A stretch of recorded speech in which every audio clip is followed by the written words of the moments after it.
HDFC bank दिया और HDFC जो आपके रेडार पर है 1.5% ऊपर। NCLT की तरफ से अप्रूवल आ चुका है, अभी अभी खबर आई है। दोनों एंटिटीज के विलय को लेकर NCLT में जो अप्रूवल आना था वो फाइनल अप्रूवल आ चुका है।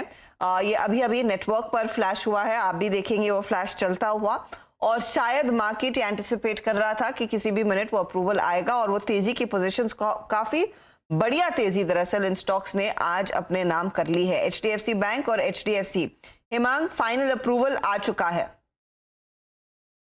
डेफिनेटली हर्षदा, आई थिंक एक पॉजिटिव ट्रिगर है। हालांकि मार्केट में ये एक्सपेक्टेशन थी ही, बट जो ज्यादा जरूरी है वो ये है कि एक बार ये सारी प्रोसेस खत्म होती है तो उसकी जो वेट है MSCI के अंदर वो बढ़ जाएगी और उसके चलते हुए लगभग 4 से 5 बिलियन डॉलर का जो इनफ्लो है वो HDFC बैंक HDFC लिमिटेड के अंदर आ सकता है, जो कि बहुत बड़ा इम्पैक्ट क्रिएट कर सकता है। और अगर आप देखें तो ये सारे जो फॉल के अंदर HDFC बैंक जो है वो रिलेटिवली आउट परफॉर्मर रहा था, तो हमें लगता है कि इसके अंदर एक अच्छा अपसाइड का पोटेंशियल डेफिनेटली है।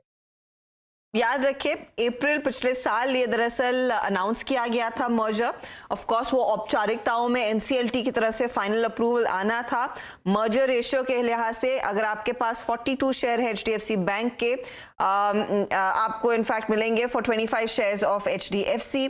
पोस्ट मर्जर HDFC बैंक आपको दिखेगा और यहाँ पर 100% ओन पब्लिक शेयर होल्डर्स, और साथ ही साथ HDFC करीब करीब 41% स्टेक रखेगा HDFC बैंक में। ये वो मर्जर के बाद स्थिति उभर कर आएगी, लेकिन ये बड़ा दरअसल अनाउंसमेंट जिसका मार्केट इंतजार कर रहा था ये लगभग तय था। बस वो फाइनल अप्रूवल जो आप कहते हैं ना कि बस आपने डॉक्यूमेंट बनाया उस पर हस्ताक्षर बाकी थे, तो अब वो मोहर आ गई है, NCLT ने मंजूरी दे दी है।